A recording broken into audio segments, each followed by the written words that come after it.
Hi, my name is Lauren Howard and I'm a second grade teacher in Portland, Oregon. This is my sixth year teaching and I continue to learn new things about education every year. I am in the graduate program at Concordia University. Right now I am studying different theories of teaching and learning. There are many myths that educators were taught in our training or from other educators in our field. One myth in education world that has been recently debunked is the idea that everyone has a different learning style. In an article written by James Williams in 2016 titled, "Why Urban Myths About Education Are So Persistent and How to Tackle Them," he said, "Despite learning styles being debunked, the concept still forms part of the formal school-based training of a number of teachers across a number of subjects." This is true. I remember learning about the 3 learning styles when I was in college in the education department. We were taught about the visual, auditory, and kinesthetic learners. My parents always told me I was more of a kinesthetic learner, but inside I didn't really agree because I learned a lot through podcasts, books on tape, and music. I also learned a lot about the world through reading, looking at art, and just observing the things around me. I have always thought of myself as someone who was all of the learning types, but at different times and in different circumstances, which is what research is now pointing to. In 2007, Myron Dembo and Keith Howard wrote a paper about the use of learning styles in education. They concluded, "Learning style instruments have not been shown to be valid and reliable.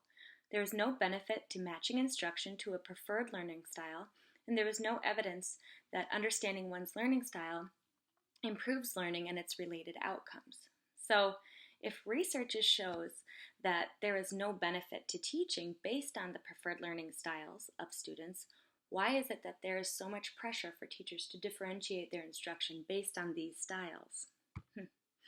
Eleanor Gibson was a researcher that developed a new branch of psychology called perceptual learning. She explained it by saying, perceptual learning is happening all the time, after all, and automatically. And it's now clear that it can be exploited to speed up acquisition of specific skills. Students are taking in information constantly through all of their senses. They are using auditory, visual, and kinesthetic styles to learn throughout the school day. In James Williams' article about learning styles, he stated, "There's no doubt that people will report a preference for how they learn, but this does not mean they learn better using that style." While they may prefer a certain method of learning, all learning styles are appropriate in different ways. For example, if students were to learn about the coral reef, it would be imperative for them to see pictures of the coral reef. The visual aspect of learning would be best when understanding what the coral reef is. Just listening to someone describe the coral reef would not teach them much about it in this instance. In 2012, researchers Casey Hook and Martha Farah conducted interviews with educators to find out what they are seeking when it comes to neuroscience. In one interview, an educator said, "I've been teaching a long time. You can't do it that long without realizing that people take things in differently and need different avenues.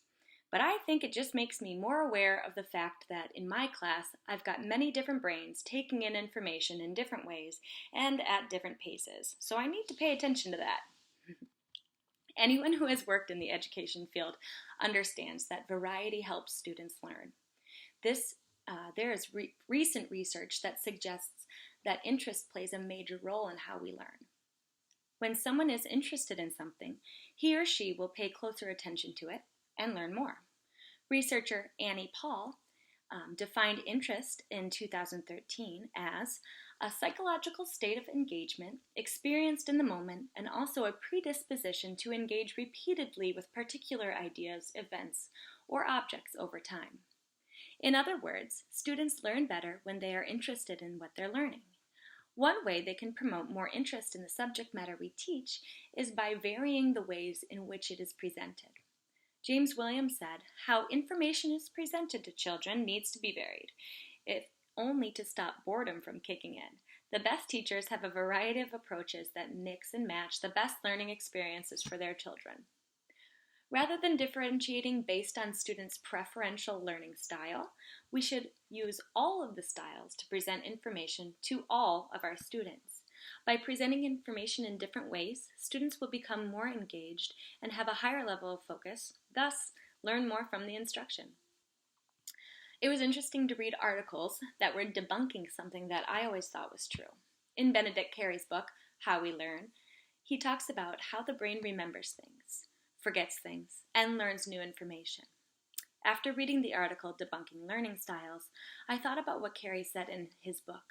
He never once stated that this is how one person learns and this is how another person learns. Rather, Carey said, still, a brain is a brain is a brain is a brain, and the healthy ones all work the same.